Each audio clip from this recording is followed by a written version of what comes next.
ഇതെവിടേക്കാ? ഇതോ ഇത് ഹെയില് ഇതുവരെ കണ്ടില്ലേ? ഞാൻ കണ്ടില്ല. നമുക്ക് പോയല്ല. അടിപൊളിയാന്ന് തോന്നുന്നു. പോയി നോക്കാം. A few moments later. Reel കണ്ടപാട് ടീമിനെ സെറ്റാക്കി നമ്മൾ നേരെ പോയത് ഹില്ലുള്ള കിങ്സ് പാർക്കിലേക്കാണ്. അവിടെ അവർ എഴുതി വെച്ചിട്ടുള്ളത് പോലെ കഴിച്ചു കഴിയുമ്പോൾ നമുക്ക് ഈ രുചിയോട് ഒരു തീരാത്ത മുഹബത്ത് തോന്നും. നിങ്ങൾ ഇതുവരെ ഈ ബുഫേ ട്രൈ ചെയ്തിട്ടില്ല എന്നുണ്ടെങ്കിൽ മസ്റ്റ് ആയിട്ട് നിങ്ങൾ ട്രൈ ചെയ്യേണ്ടതാണ്. 1.3 റിയാൽസ് ആണ് പെർ ഹെഡ് വരുന്നത്. വർത്ത് ദ പ്രൈസ് ആണ്. പ്രത്യേകിച്ച് എനിക്ക് എടുത്തു പറയാനുള്ളത് അവരുടെ സാമ്പാറാണ്. അടിപൊളി സാമ്പാറായിരുന്നു. ചോറിൻ്റെ കൂടെ സാമ്പാർ, പരിപ്പ്, അവിയൽ, 2 തരം ഉപ്പേരി, പച്ചടി, കിച്ചടി, മോര്, രസം, പപ്പടം, 2 തരം അച്ചാർ, ഇതുകൂടാതെ മീൻ മുളകിട്ടത്, ചിക്കൻ മുളകിട്ട് വറ്റിച്ചത്, പിന്നെ ചെമ്മീൻ മാങ്ങ കറിയും ഉണ്ടായി. സംഭവം അടിപൊളിയായിരുന്നു കേട്ടോ.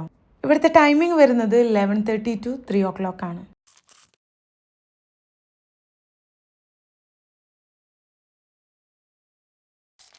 ഇതൊക്കെ കഴിഞ്ഞാൽ നമുക്കൊരു കട്ടൻ ചായയും കൂടി കുടിക്കാം. പിന്നെ അവിടെ ഒരുപാട് ഉപ്പിലിട്ട ഐറ്റംസ് ഉണ്ട് കേട്ടോ. വെറൈറ്റി സംഭവങ്ങളുണ്ട്. നമുക്ക് അന്നേരം കഴിക്കാൻ പറ്റാത്തതിനെ കൊണ്ട് വേറൊരു ദിവസം നമ്മളെ കൊണ്ടുവരാമെന്നുള്ള ഒരു ഉറപ്പുമലാണ് നമ്മൾ അവിടെ നിന്ന് ഇറങ്ങിയത്. ലൊക്കേഷൻ മറക്കണ്ട, ഹെയിലെ കിങ്സ് പാർക്ക്.